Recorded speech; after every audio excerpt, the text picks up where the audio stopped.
Museum of London is a very, very personal thing for me. I used to come here a lot when I was a child, and I didn't know which room it was where the Lord Mayor's gold carriage would be. And that was something really amazing. And if any of you have got any, because this area is very close to my heart, 3 minutes away, if you've got time at lunchtime, there is Postman's Park. It's one of the most uplifting places that I go to, and it's a real sanctuary. And it basically remembers people who saved people and died in the process. And it just remembers them heroes, both men, women and children. And I sneaked in there today and had a quick look again, because I think it's quite important that we put everything into perspective sometimes. I'm here to talk about lots of things, mainly labels, and it's nice to see hands up. But I also will mention beyond labels, because I think you want me to as well. And then I'll obviously be here. I've got some good colleagues here. I'm here to talk, and we will be here afterwards for some of the really nitty-gritty questions that we might get, and also things that you might want individually. But let's take a step back, and I think you touched on it quite a lot. I see a lot in my career in this area, and it is fantastic that life has got a lot better in terms of people caring, and the commitment from most people is so much different to when it was quite niche. And it wasn't that long ago that it was niche. So we have to remember that things are going quite quickly. But we also know that it got quite fast, and when things go quite fast, it was a bit over-exuberant. And I don't have to tell you this, but statistically, when we analysed it with our consumers, they were saying, I don't know what is sustainability. There's so much out there. I don't know which one's which, and I can't see the difference between it. And that is part of our objectives, is integrity. And sometimes we have to think of integrity, and that comes in lots of shapes and sizes. And it's not just naming, it's not just the anti-greenwashing rules, it's not just the labelling, it's getting metrics and all the things that we need to talk about. But that's why it's really important. And I think we just have to sometimes remember that our Financial Lives survey, which has over 15,000 consumers, not 100, 15,000, were saying they want their money to be doing good, but they're confused. So that's quite important. So we start with that. Secondly, consumer duties come in as well. Again, another really interesting piece. And when I speak to a different audience, some of the banks and other people have been saying how they were always thinking about pruning their credit cards, pruning their range of credit cards, but they're so busy with doing stuff, they just left them, and they might have had 55 different credit cards out in the market. Well, because of consumer duty, and they looked at what was relevant and what was fair for the consumers, they got rid of 33 of them. So it helped do some of these things. It wasn't that people didn't want to do it, they're just busy and there's lots of things going on. So there's a lot of that going on in the world. So on SDR, the anti-greenwashing rules come into place. Now, we have taken a conscious decision, the royal we, that we're not going to go back and look at what you did 5 years ago and fine you. That's what's happened in some regimes. We think that isn't going to help promote the market. It isn't going to bring the stability that we want, and we don't think that is fair because we didn't have a rule 5 years ago. Now, one of the debates at our own board was, do we need a new rule when there is already an existing rule called clear, fair and not misleading? So do we need a rule? Well, we asked you, and you all said, yes, we do need clarification. And also you said you wanted examples. So it's quite rare for a regulator, but we put 8 clear examples to try and help you. And I've had quite a lot of feedback in Europe that this is very helpful, even though it's not a European regime, but it's helpful in trying to bring that. Secondly, you've got to think about our naming and marketing rules, and I'm sure we'll get questions on, can I use a green name? If it's green and you want to disclose about it, you can use a green name. Of course you can. You don't have to get a label to use green, or the phrase I always use, ESG integration, which is what I started doing a long time ago, far too long ago. ESG integration is wonderful. It's really important. I integrate ESG into my investment process. Excellent. But then it was cheap and I bought it anyway. That's fine, but that's not a label. But you can call it an ESG integration and explain why it's an ESG integration. But that's why it's not a label. And that's got a place in the market. And we've been talking about ethical funds as well, which also have a place in the market. So you know the 4 labels. I'm not really going to go into the detail on that. But if we have one track record, we do listen. We get a lot of noise and a lot of voices, and actually that's good, and that's better. But we did add a new label. So 2 things we did, just to remind people, and it's something that the Europeans and other regulators are looking at the moment. the word transition gets used far too often. I don't know how much bingo you had transition in your sessions this morning, but when you ask a consumer about transition, they go, transition to what? They don't understand it. They hear it everywhere, transition finance, transition plans, transition this, transition to net zero. Anyway, so we got rid of our name of sustainable transition and we called it improvers. And when we got the consumer panel that looked at it, it got massive uplift in explaining that an improver.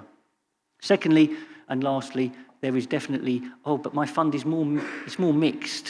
It's not everything about improve, it's not everything about focus, it's a bit of everything, okay? So we've now added this mixed label. So that's the good news. A couple of points to make. I think it's really important to say that we're starting to talk to many other jurisdictions, and I was in Hong Kong and Singapore last week, and they are doing some of the similar things, and they want to see our consumer research. So we're going to talk about SFDR, because we can't have a conversation without talking about SFDR, and quite rightly. But don't forget about Australia, Japan, Singapore, Hong Kong, lots of places thinking about this, and not just naming. So what we're doing now is going to be quite helpful for you in the future. It might not feel like it all the time, I understand that. I do understand that. Secondly, the naming and marketing rules. I'll talk about that. You can't use certain phrases, but there's not that many phrases that you can't use. Sustainable, sustainability, impact. But if you want to use an ESG integration phrase, or you want to use that word transition, and you can explain it, then you can do that with 2 pages and documents. You can do that. I think that's quite important. Not everyone should want a label. Not every fund will get a label. It's okay. It will be okay. As I always say, from when I used to be a food retail analyst, and we remember when Sainsbury's and Tesco were going organic, and we had this huge, everyone went organic. Everything was organic for a while until we put some guardrails, standards in place. And guess what? I think 70% of the UK egg market now uses free range, and some use organic. And only, I don't know if it's about 20%, I might get the numbers wrong, use caged eggs. But they're there. They're cheaper. If you want to get them, you can get them. It's not our job to decide what you do, but just make sure it's clear. The really important point, though, on the labels, and this is a debate that we might have later, what we didn't go down, we went for. Some people in other regions, and what we were asked, some people said to us, but can we have a grading of each label? And then you go, would you do that in a supermarket? Do you get organic eggs premium, organic eggs medium? You suddenly get a plethora of organic eggs, then you'll get free-range eggs and different ones. That is not how it works in the real commercial world. It might sound great, but that is not what's going to happen. 4 labels for now. We do know people want more, and the world will evolve, and we will review this system. But for now, we've gone from 3 to 4. The consumer-facing information, I really loved, I didn't know this when I joined the FCA, but the consumer behavioural unit is an amazing piece. It does lots of good work, and we have a consumer panel that quite rightly makes sure that we remind that our job is not just to listen to wonderful people like yourselves, but the consumer who doesn't always have such a voice. And I gave you the thing on transition, but they're like, we gave them a 10-page document, 10-page document, 6-page document, 4-page document, 2-page document. Did it as well as we could. We got some good people from here in the DLAG, the Disclosure Labelling Advisory Group, sorry for my first acronym. And guess what the consumers like? They like the 2-pager. They got the same amount out of it as they got from the 10-pager. So that's why we've done it. Now, we all know, and you know this as well as I do, and I find this hard, it's much easier to write a long email than a short one. You have to put more effort in. You have to understand it. You have to do a bit more work. But it is worth it, and I think it's worth it if the consumer understands it better. Of course it's hard, but that's why the labels will be where they are. And distributor requirements, which we're going to talk a bit later, and I think that's quite important. Now, we know there's challenges. We've already delayed some of the things, and portfolio management is now Q2 2025. That's what we've been asked to, and that will go later, after that, when the PS comes out. The label's April the 2nd in terms of people who've put things in. We're seeing, and I would say, I was going to use the word very large pipeline, but it's even bigger than that now. So I don't know what word that should use. Enormous pipeline, there we are, whatever. But it's a very big number. We've had 10 labels already public, and it's multiples of that are in the system now. Yeah. And they are in the system in lots of different ways. And the bit when I talk to my colleagues, these aren't people that have just come once. Some of these people have come with their funds or their name, come 3 or 4 times. And the 4th time, it's in a much, much, much better shape than it was the first time, which means there is a very good chance that people are going to get their labels in certain areas. And it's in all shapes and sizes. Obviously, the focus and impact is easier. People find that easier, but the improver and the mixed labels are also there. And it's not just all equities. And as someone who's run both active equities and index equities, it's a mixture of all sorts of things, as it should be, and that will improve over time. And of course, as those things become public and they're out there, that will also help the system. But we knew it took longer, so we have made some changes to help. We're all busy people. I also think there's going to be something on the track record of doing this. Everyone in my team, policy team, is working with the authorizations team and the supervisory teams, and they're involved in every meeting. It's not one or the other. So I know there's some anecdotes out there that I wish they'd talk to each other and all this stuff. That is not true. It might not always want the answer you want, but they're involved in that. And I see lots of them. And I have run many portfolios. I helped set up some of the first reasonably good ESG funds, which would not be fit for purpose maybe now compared to then, and they will improve. But I know how it works. I know what's going through, and I've seen some of this. And some of the examples we've seen is not telling us what standards you're using, why you're using the standards. Now, we're purposely not being prescriptive, nor should we. We are not telling you have to use a taxonomy. There are 37 taxonomies in the world. At some point, there will be a UK green taxonomy, but we're not telling you have to use this. We're not telling you what you should be using. But if you are using a standard, and you should be, if you're going to be coming out with sustainability outcomes, this is the point of this, then what standards? And then why did you choose that one and not another one? Now, we are helping behind the scenes, and we'll go to beyond the label later, but ISSB, we are working so hard to have that everywhere in the world, or most places. Explain what it is. ISSB, sorry, that was my second acronym, I apologise. International Sustainability Standards Board. It is working very hard using, again, it has to use that last phrase, SASB, which is the standards from America, of sector-specific sustainability, what matters. UK is going through the endorsement process at the moment. Canada has gone through it. Japan has gone through it. Hong Kong has gone through it. Singapore's gone through it. India's gone through it. The world is going through that phase, apart from the EU, who have their own standards, which we're trying very hard to marry an interoperability. But why is that important? If every country in the world measures certain sustainability in their cement factories in the same way, it will make it easier for you to be able to explain what you're trying to do with a cement company in an improver label, and you'll be able to tell me why you're buying that company, which is doing a really good job of doing something to reduce its emissions, or its health and safety, just as important. People care about other things, compared to another company where it might not be doing very much. And you will be able to have the data at your disposal, and the bit that people don't always talk about. And it might sound a boring word, but it's really important. Assurance. It's very easy to come up with metrics. It's very easy for a firm or if a manager or anyone to say, I've surveyed 50 people and they care. Well, where did you survey them? What question did you ask them? Did you lead the witness? I want audited numbers that people can understand, that you make investment decisions, that people's money is going to be invested in. This is going to be really important. So half the work we were doing in Hong Kong and Singapore as the international regulators was making sure that there's enough auditors that can check these numbers, and the audit committees are making sure that when they make disclosures to you, they're fit, fair, and assured. Really important. It does come back to SDR because that's coming, and that will help you with your sustainability outcomes. But at the moment, we're seeing people coming up with standards, and they're saying, well, I can't really explain it because it's qualitative. Well, it might be qualitative, but if it's important, you still got to explain it. Why did you just choose that one or that one? Which firm? Is it a 3 out of 5 on your own internal ESG rating system? Okay, what's the internal rating system? How do you explain that to a consumer?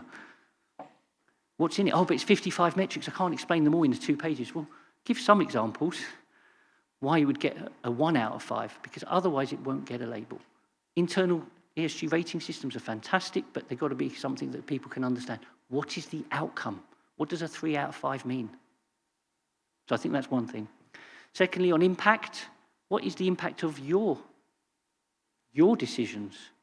Now, we've widened the label on impact and used the Impact Institute, who've been very happy with that, so that listed equities can be part of that. Again, that was in the consultation.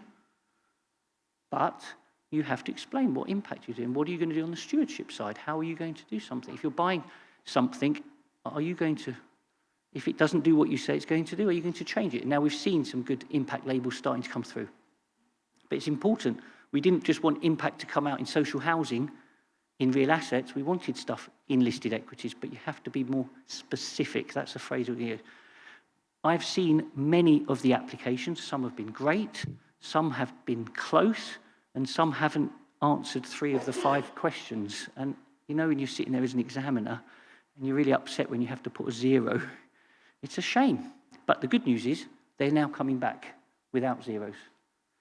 And we are making sure that the standards are flexible. Now, we know, like anything as a regulator, we go principles-based because you ask us, and then you go, give us more. I want more than principles. But then if we went all rule-making, you go, it's too box ticking, it's too prescriptive. So it is a process. It's getting much better. We know there's been tension, there has been teething, but it's definitely getting better. I see that pipeline, and it is huge. Right, a couple of other things that are really important. Focus funds. Some of the funds that we'd seen in the past had said things like, we're picking this because of X. And going, well, X, but what was your definition of X? What's your definition of sustainability? You can choose it. You'll be glad to know the FCA is not telling you how to define your sustainability metrics for your focus fund. But if you're not explaining it on the consumer label, it hasn't got the label so far. That's coming. But we've seen some really good stuff. And I think I'm really looking forward to when it goes, it's 10 now, when it goes in multiples of that, that will start moving through the system, and that will help people see that. And we will continue to help. And please look at our updated website. We've updated it only the other day. Keeps updating with frequently asked questions and what we've seen.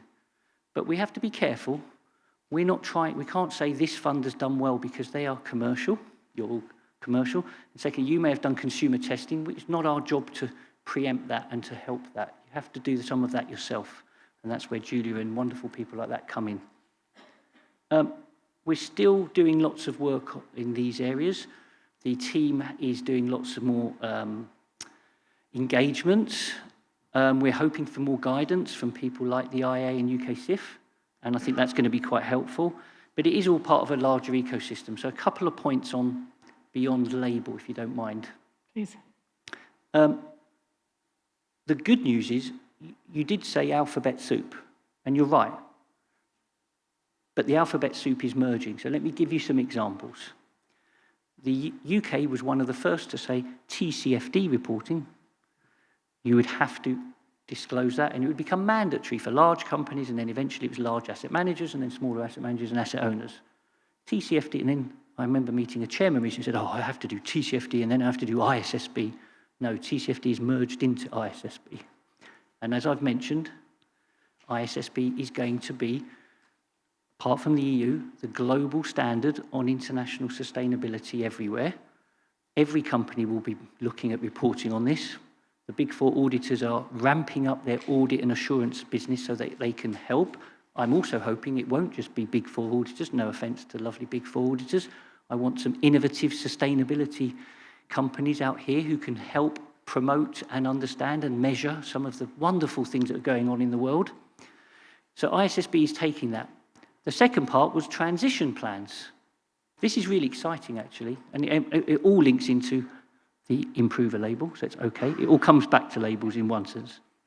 Transition plans. The UK government at COP26 tasked, it was Rishi Sunak, who was Chancellor at the time, said we need to start making sure that companies can understand how they're getting to net zero. Because if you remember at COP26 in Glasgow, suddenly there was, I think it was over 1,000 companies signed up to a net zero commitment.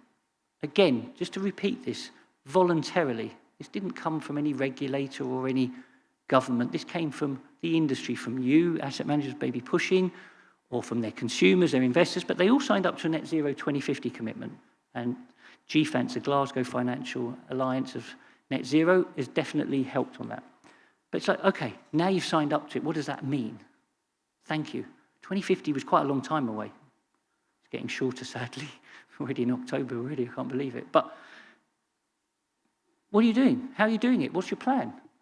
And then people were saying, well, the plans aren't very good, or there's no standard plan. So the work by the UK government and many others, Dame Amanda Blanc at Aviva, David Schwimmer at LSE, I was involved, and lots of people, came out with a task force, did all the work, has come up with a really good template with the World Wildlife Fund, nature, because I know we'll probably get asked nature, really important, how you're thinking about that in your plan.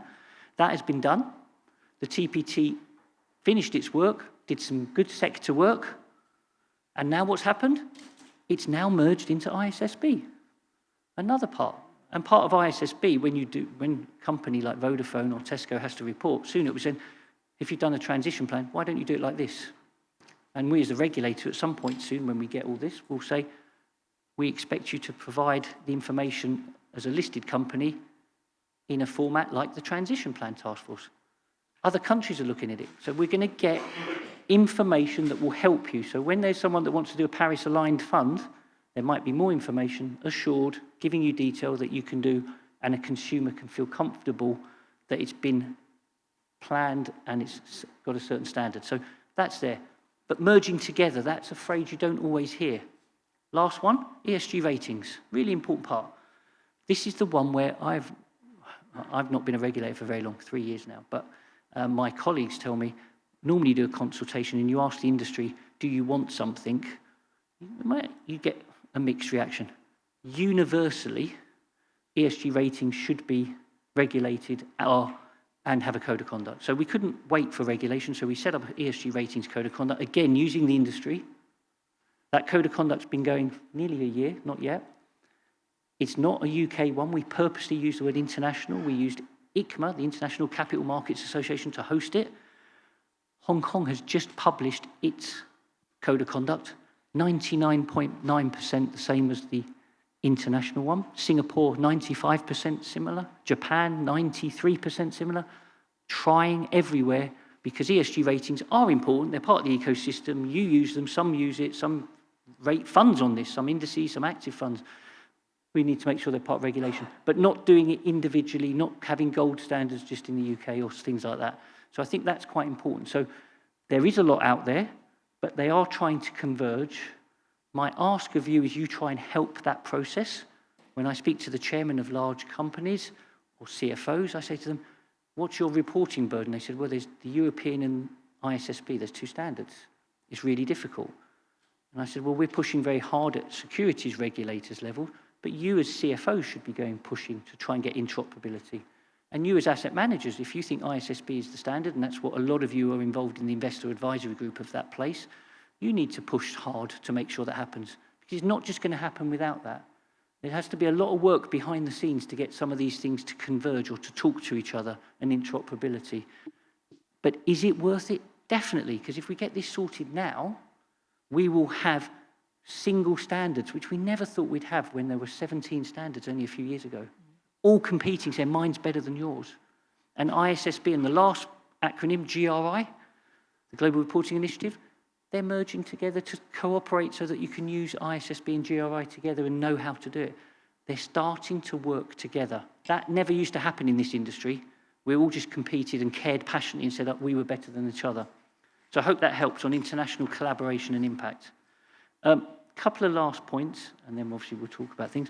SFDR, I have mentioned it, but we have to, quite rightly. Look what's happening over there. Look at the review. Thank you for the people who responded to their last survey and consultation. And they put out their high-level output, and they said that they are minded to look at labels. And they're minded to look at some of the things that we've done. And we are working very closely with them. I will be in Brussels in November. My colleagues were there recently. They look at our consumer data. There is a lot of convergence coming. To say that it will be 100% convergence would be quite naive for me. But the more that you push for it, the more there will be that. That will be very helpful for everyone as they come, and the naming and marketing rules, as we've discussed. So I think that's helpful. And people did not think that was going to happen a few years ago. So just let's take a step back. That was something that people thought they were going to be very different systems. We've mapped it. We're going to map it even more. If and when they come out with their final rules and they come out with really interesting things, which we will be discussing with them, we can review our rules. It's not one way. They went first, we went second, they might be going third again. And others from Australia, Japan, Singapore, we will look at them. We will learn from them. We have a review process. We can do that. And because we haven't been prescriptive, we can guide and give examples. So I think that's something really important. And then overseas fund regime is another area where things are moving. There will be a consultation. HMT has said that. And I think it's really important that if and when it comes, you please respond to it, that you would like to be able to use it, like your hands were up before.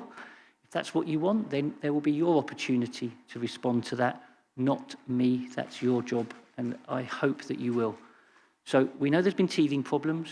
I'm glad there's still enthusiasm, and I am very confident that the pipeline will go through. We have the time now. We will make sure that those labels get through. The more that come through, the more it will be easier to explain what they are. I hope you and others can then explain better. I've given you a few of the challenges that we've seen. We have resources all ready for this. Some of the people that have come through are the third or fourth time, and therefore we know that it's much better fund than it was before. And just go back to basics, please. This is to make sure my KPI, one of my biggest KPIs, is when we survey our consumers in 2 years' time, they say that there's more integrity in this market. That would make me feel very happy. Thank you very much.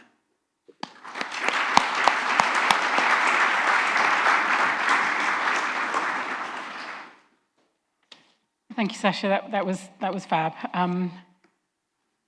I hope this gives you an idea of the scale of the problems, but also the fact that people, at long last, are starting to work together, and not to expect to all be clones of one another, but to allow wriggle room within principles, etc., that we've got here, and to just shore up the trust in the leaders, which is us lot, and the funds that we work with and that I've always been part of.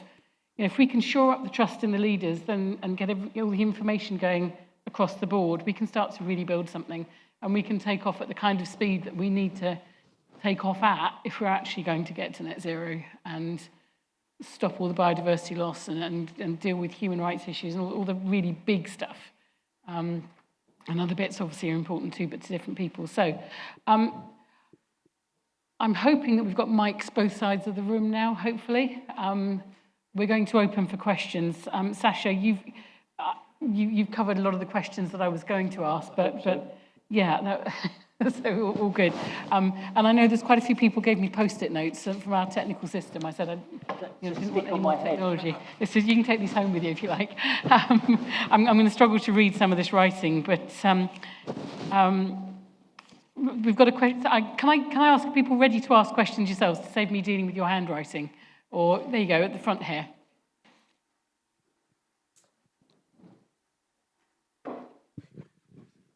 Yeah, thank you.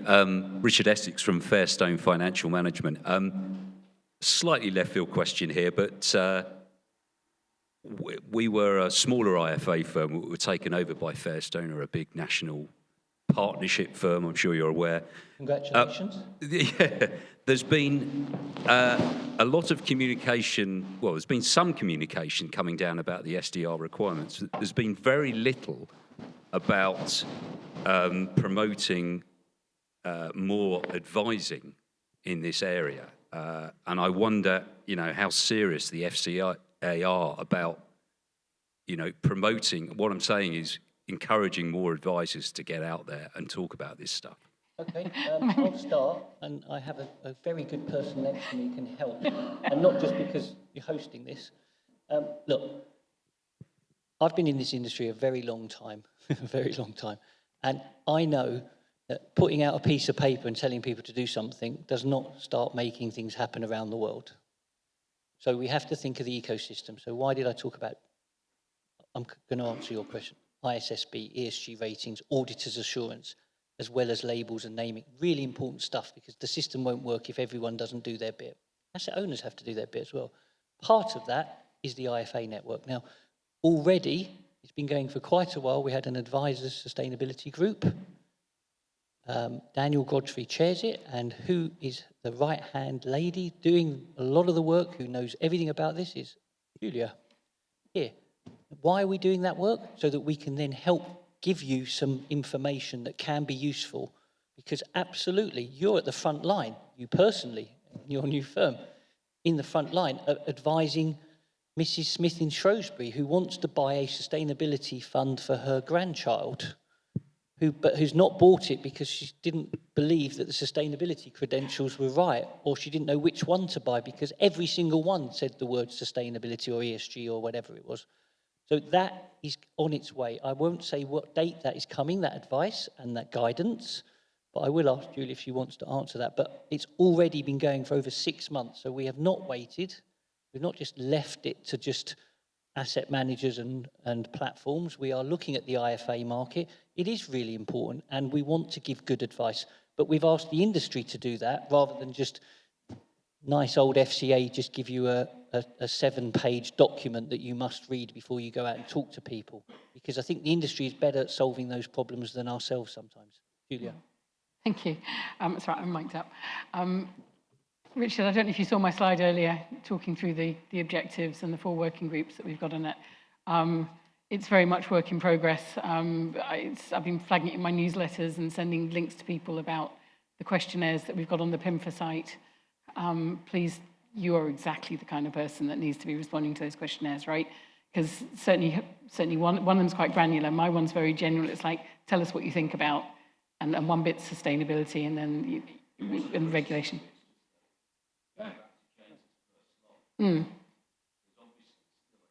Oh, yeah. None of this makes sense if it doesn't get to clients, does it? Yeah.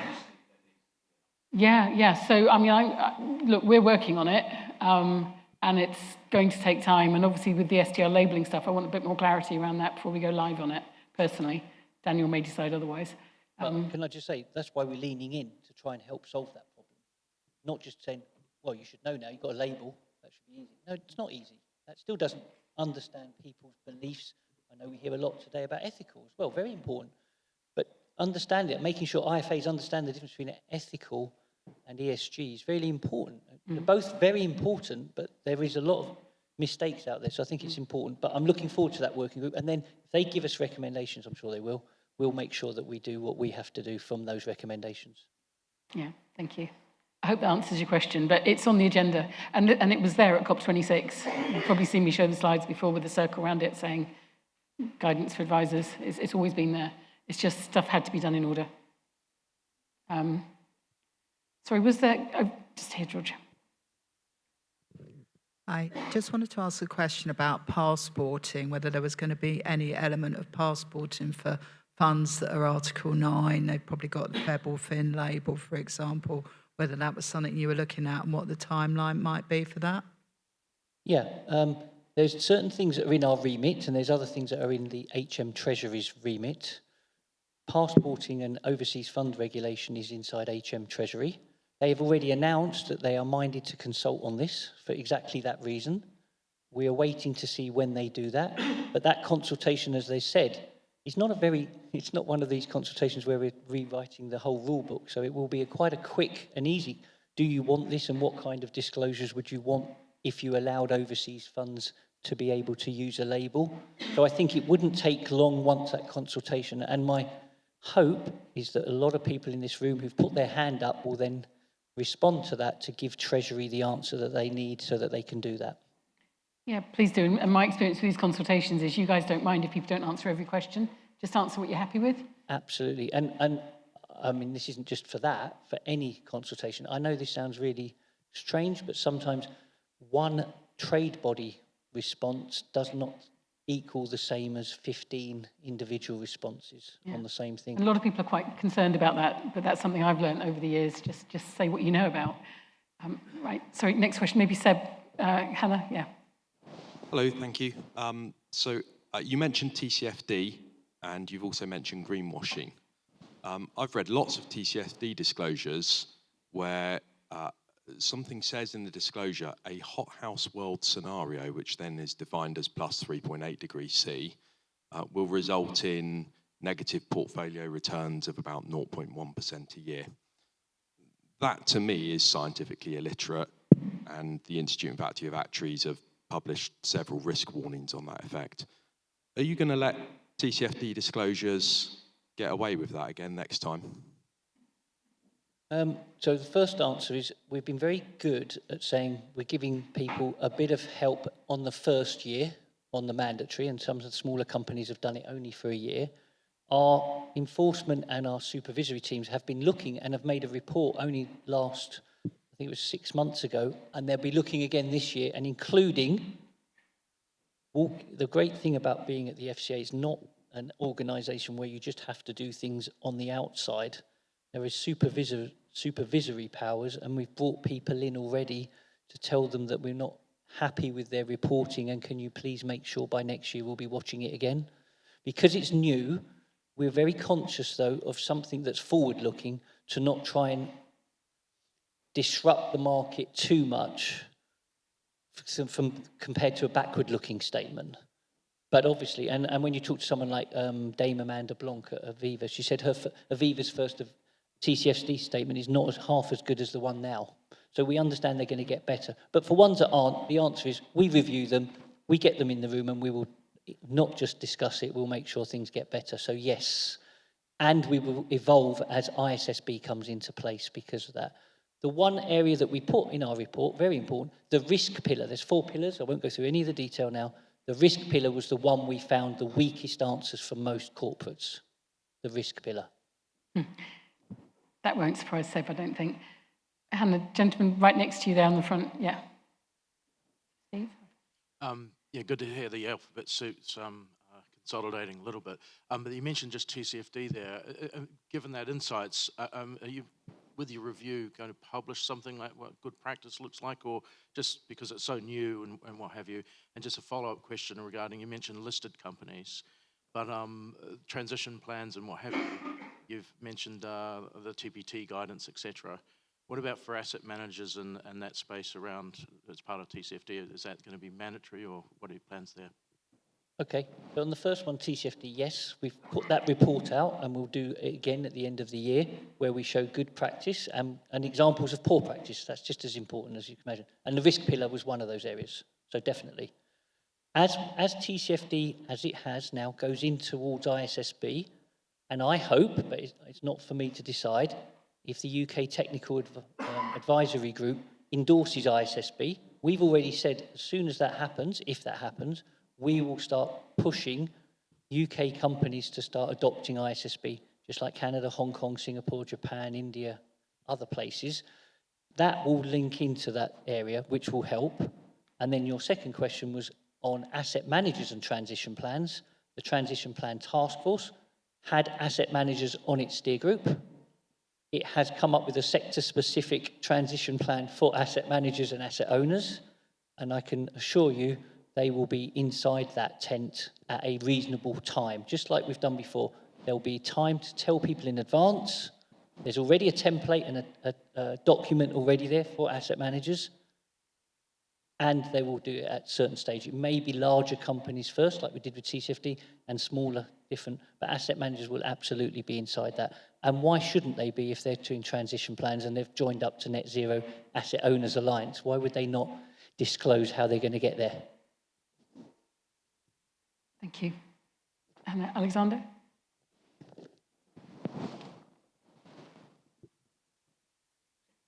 I was just slightly dreaming dreams. How long might it be before the pensions regulator connects with the Financial Conduct Authority so that all sort of trustee plans can have the FCA illustration projections, so that we can have partial transfers, so you could do once a year sweeps of default funds in workplace pension schemes into ESG and impact funds, rather than just saying, oh no, can't deal with you. Okay, that's a really big question. Maybe we'll keep the answer short and take it offline afterwards, but just generally pensions. I mean, the big answer is we're working very closely with DWP and the pensions regulator to try and coordinate in this area. There's a lot of work with the pensions regulator and the new CEO and everyone to make sure that they're making sure trustees are fit for purpose. There's work on assessment for value. There's a lot of this area. So it's something that we can take offline, but absolutely it's really important that it's not just done for some people.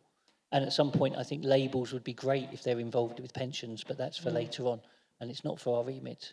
Yeah, that was a conversation we were having back in 2019-20, just saying, yep, why wouldn't it be the whole market? And obviously the reality of regulation is it doesn't quite work like that.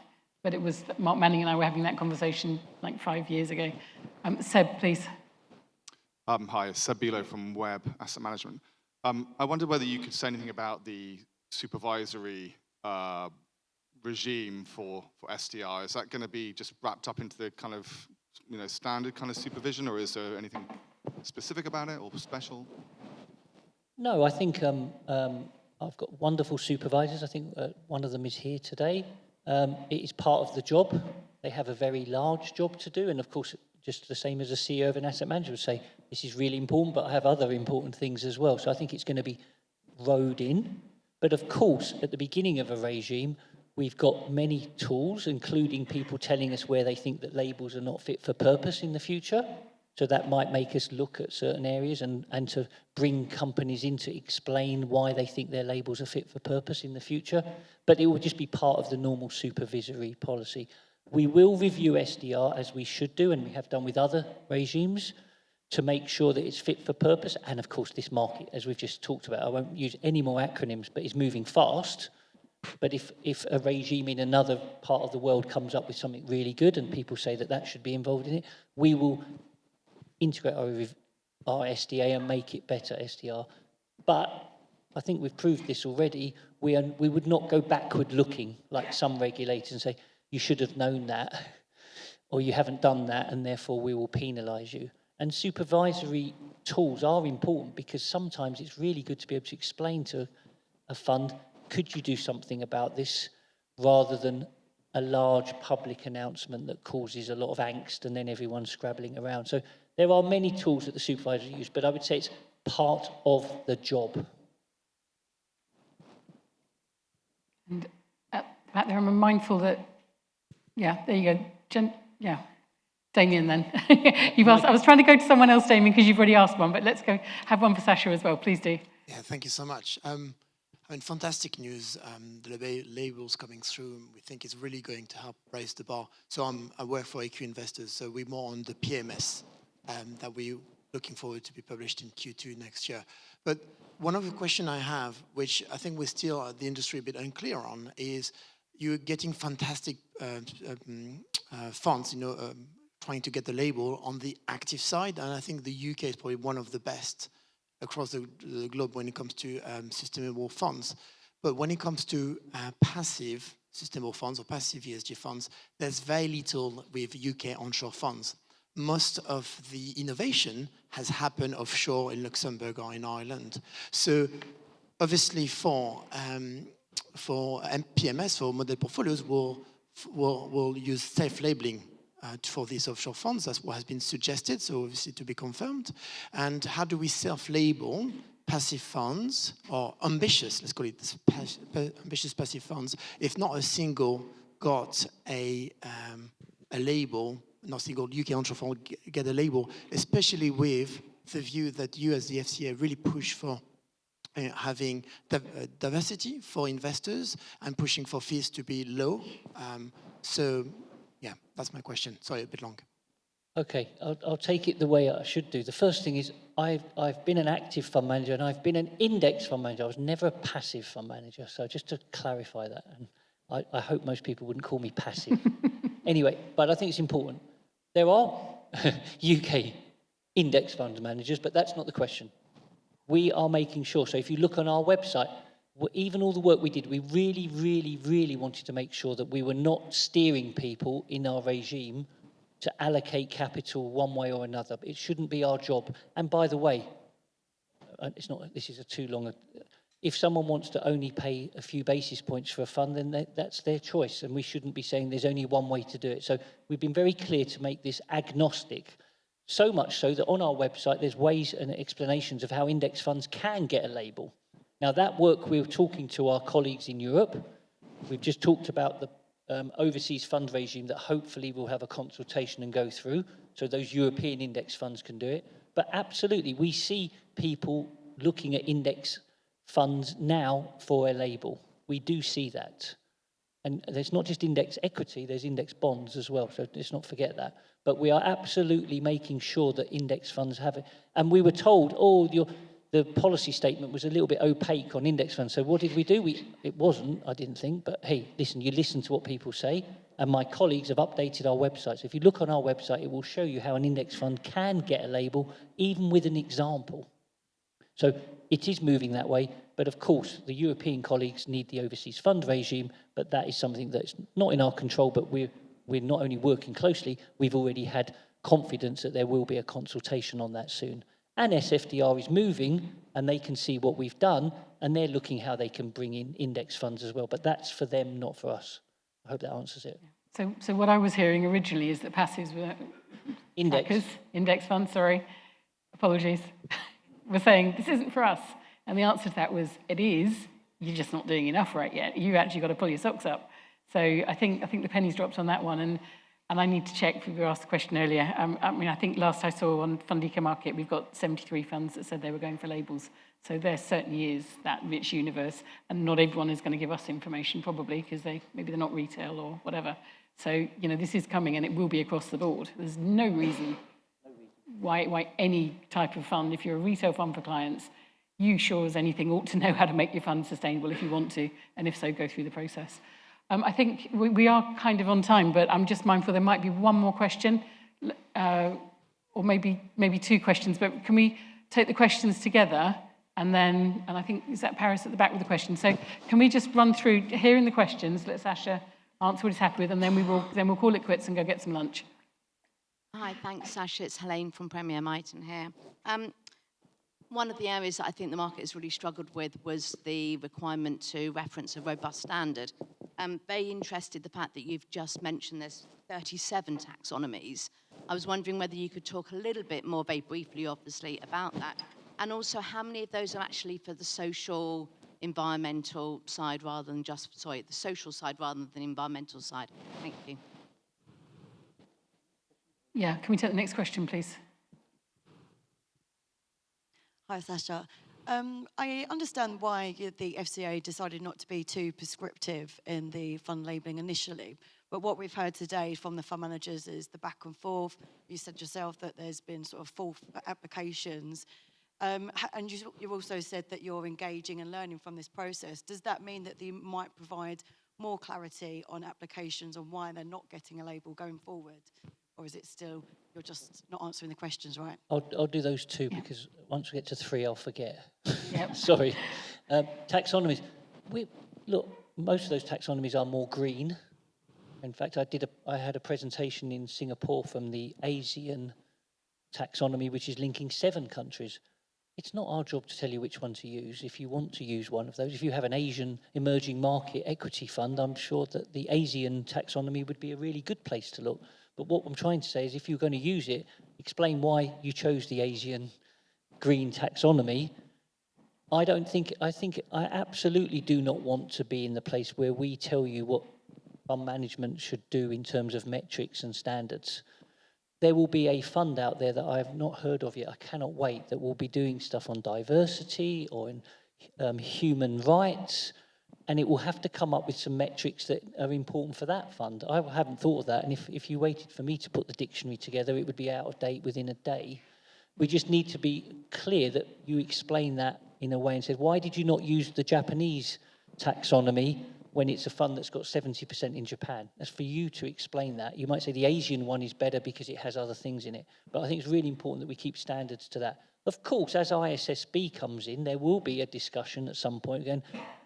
If the whole world, Europe, and they're going to hopefully interoperability and all that stuff I won't bore you with because I want to go to lunch, but why did you not use ISSB when there's an assured accounted standard that people have had to sign off on?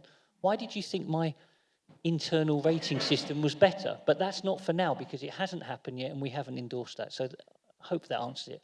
On the applications, the more that get through, the more will be seen. We have been giving individual feedback on that, but quite rightly, I don't think you would like it if I was to give your feedback to the rest of the world, saying that the homework wasn't marked as well as it could be. I think it's a private and confidential discussion, but those things are moving quite quickly. And I think as you see the number of funds coming through the pipeline, that will be easier to explain that. I think the rules are there. It's the interpretation that we've all had discussions with on both sides. It's not about changing the rules now. And I think, just for my clarity, last really important point, we have nothing else planned, just implementation now. There's no more. If we can get ISSB for the rest of the world and we do our labels and it comes through in the next year, 2 years or stuff, that's what we need to do, not new fantastic regime that you have to start doing lots of work for. And if I can get SFDR with our friends to be closer, that should make life easier as well. Cool, thank you. Any final, we're 5 minutes over now, so is there a... Hi, Julia. It's Paris from Charles Stanley. Hi, Sacha. Sorry to land on this final horrible question for you, but there are many of us in the room who run MPS, look after bespoke portfolios, so we're the predominant buyers, really, of unitised funds that will go for labelling. Broadly, from what I have understood and been involved with, there has been a non-prescriptive process for the labelling of funds, and it seemed, from my perspective, this was the easy hurdle before we get to MPS and bespoke mandates. It's been a bit of a challenge, more than I expected. And with the release of the extended SDR paper that's now been delayed to Q2 next year, one of the things that came out in that paper, I was quite alarmed at how the FCA was considering the application to portfolio managers. You probably can't say much right now, but in terms of kind of reassurance and even a question related to kind of knowledge within the team, are you confident that you have the right resource within the team to be able to apply the policy paper through to portfolio managers, given that actually there's been a few stumbling blocks already in the unitised kind of fund labelling world?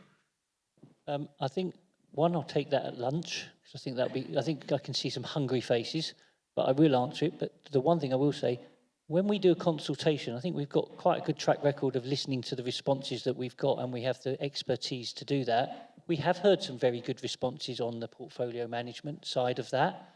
We already were thinking about how we would evolve that from the responses, but we just wanted to give the industry more time because of everything that's going on.